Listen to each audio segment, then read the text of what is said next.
오늘 16장의 말씀은 또 한 번의 반기를 드는 여러 사람들의 이야기를 하고 있습니다. 이스라엘 백성은 민족 지도자였던 모세의 권위에 종종 도전을 한 것을 우리가 읽게 됩니다. 얼마 지난주에 읽었던 민수기 12장에서는 그의 누이 미디암과 또 아론이 형제가 모세의 권위에 반기를 들었었죠. 오늘 본문 민수기 16장에서는 고라 일당의 반역은 광야 생활 중에 마지막에 일어나는 사건이 됩니다.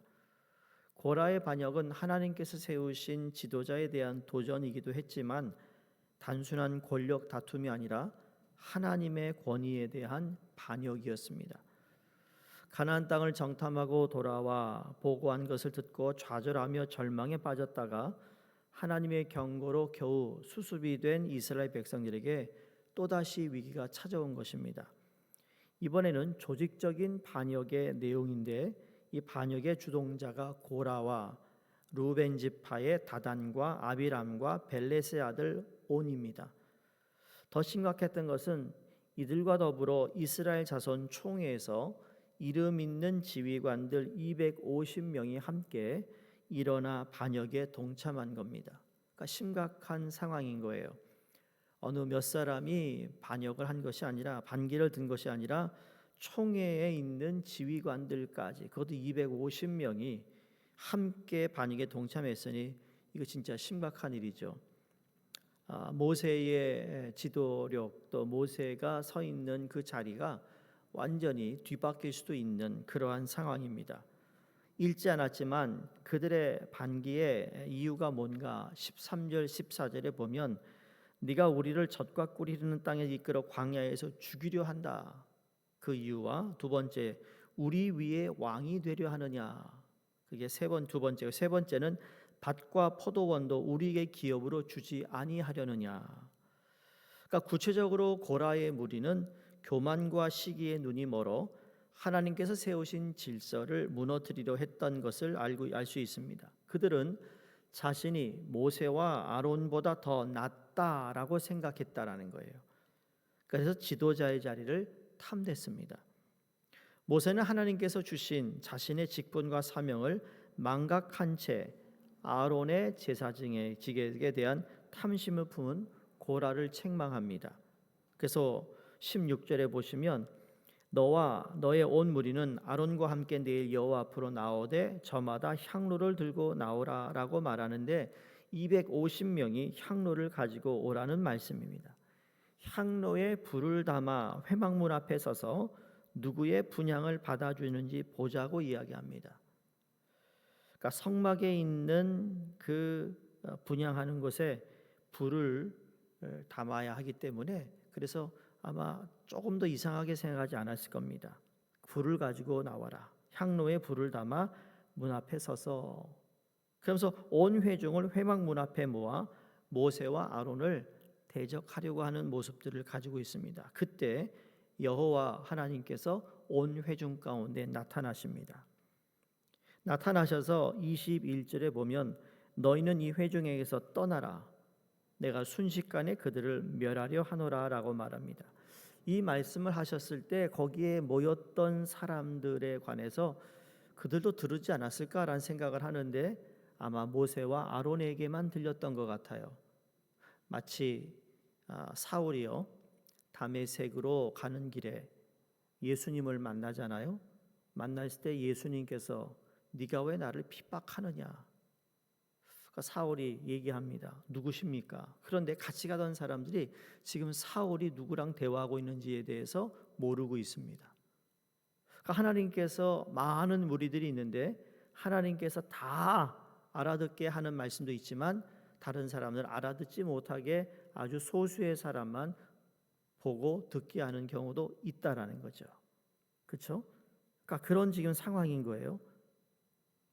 그래서 하나님께서 온 회중을 향한 심판을 준비하러 내려오시는데 모세와 아론이 땅에 엎드려 부르짖습니다. 22절에 하나님 모든 육체의 생명이 하나님인데 한 사람이 범죄했는데 온 회중을 진노하시면 어떡합니까? 참 이게 모세의 참 인자한 모습입니다. 선동을 당한 사람들까지 멸망하시면 안 된다는 간청이었습니다. 그 한 사람 때문에 왜 이 모두가 죽어야 됩니까? 여호와께서 모세에게 이렇게 24절 말합니다. 너희는 고라와 다단과 아비람의 장막 사면에서 떠나라. 이것은 반역자들과 함께 죽음에 처하지 않도록 하나님께서 모세와 아론의 기도에 응답하신 것입니다. 그래서 모세가 일어나 다단과 아빌람에게로 가니 이스라엘 장로들이 그를 따랐다 그랬습니다. 여전히 모세를 따르는 사람들이 있었다라는 것을 성경에서 말합니다. 아주 소수가 그런 것이 몇백만 명의 250명은 그리 많은 숫자가 아니라는 것을 우리에게 성경이 간접적으로 알려줍니다. 26절에 모세 회중에게 말하죠. 이 악인들의 장막에서 떠나고 그들의 물건은 아무것도 만지지 말라. 그들의 모든 죄 중에서 너희도 멸망할까 두려워하노라라고 경고합니다.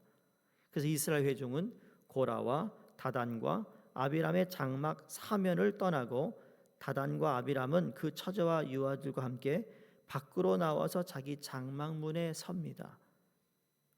이때 28절에 29절에 30절에 만약 이런 일이 벌어질 텐데 이렇게 되면 여호와께서 하는 일이 아니고 만약에 땅이 열려 삼켜버리면 그건 여호와께서 하시는 일이다라고 딱 얘기를 합니다. 그리고 나서 어떤 일이 벌어지죠?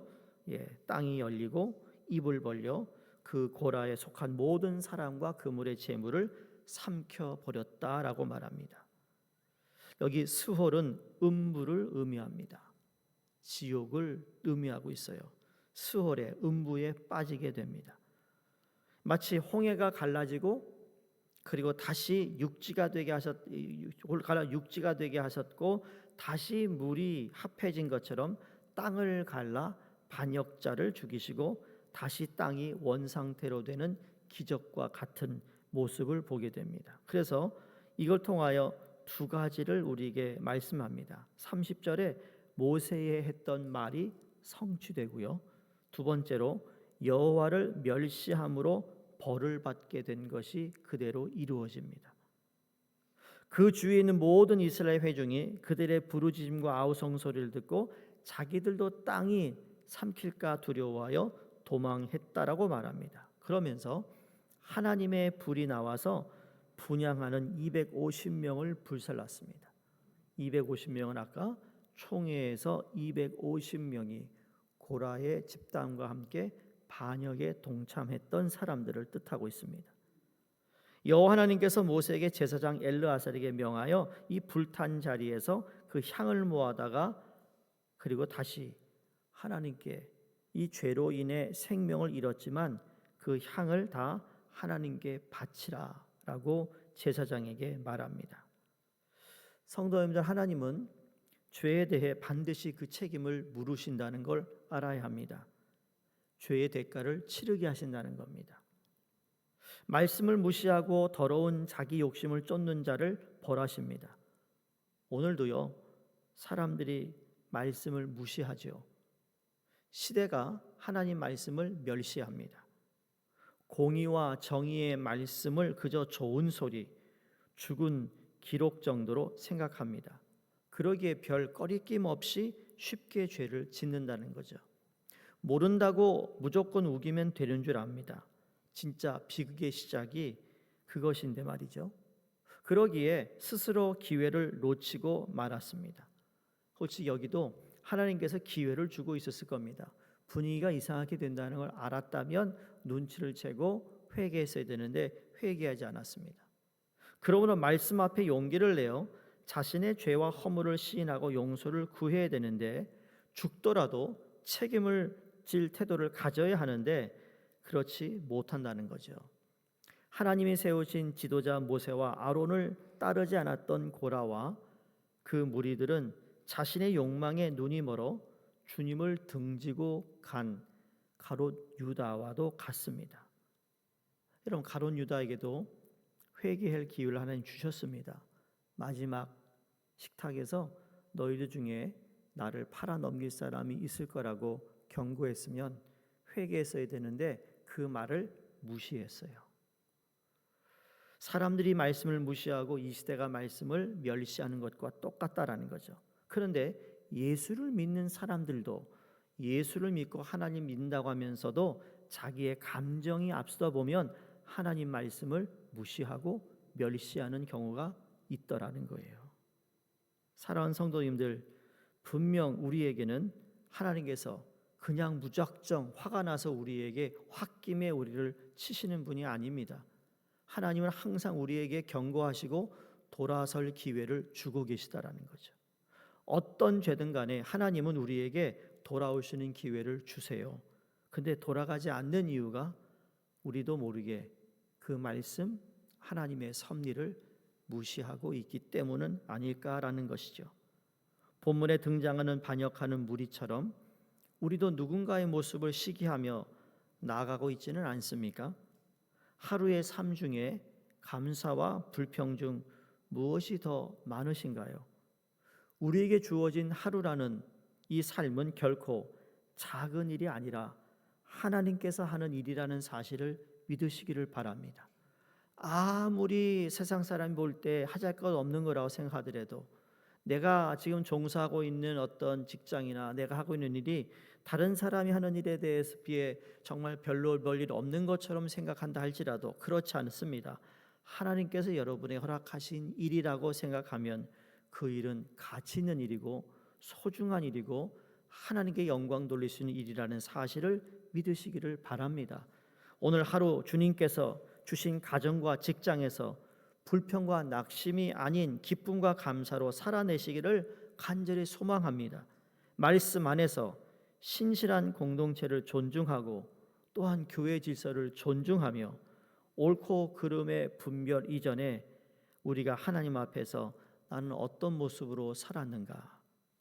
주님은 나의 주인이시고 나는 그분의 종이고 섬기는 하나님의 자녀라는 사실을 오늘도 잊지 마시고 내게 주어진 자리에서 최선을 다할 때 하나님께서는 여러분의 삶을 통해 영광을 받으실 것이라고 믿습니다. 그렇게 살아가는 하나님의 자녀들에게 하나님은 오늘도 우리에게 힘 주시고 은혜 주시고 은총 가운데 살아가시는 그 삶을 하나님이 기뻐하신다는 사실을 기억하시며 승리하는 복된 하루가 되시기를 주의 이름으로 축원드립니다. 기도하겠습니다. 하나님 아버지, 오늘도 주의 말씀을 기억하며 말씀 안에서 공동체성을 회복하고 참과 거짓을 분별하여 죄를 경계하고 주님의 종과 증인으로 사는 하루가 되게 하여 주시옵소서. 우리에게 주어진 삶의 그 모든 모습이 하나님께서 허락하셨음을 믿게 하여 주시옵시고 내가 하고 있는 일이나 직장이나 가정이나 그 어떤 일이든지 하나님 앞에서 부끄럽지 않은 삶을 살아가도록 도와주시옵소서. 우리의 삶을 통해 홀로 영광 받아주시기를 간절히 바라오며 예수 그리스도 이름으로 기도드리옵나이다. 아멘. 우리 함께 기도하겠습니다. 우리 유럽과 선교에 있는 우리 알바니아의 최조영 홍정희 선교사님, 성경 번역 선교회의 박요섭 조선양 선교사님, 이제 단기 선교팀을 위해 기도해 주시고 그리고 썸머스쿨을 위해서도 함께 기도해 주시기를 바랍니다. 기도하겠습니다.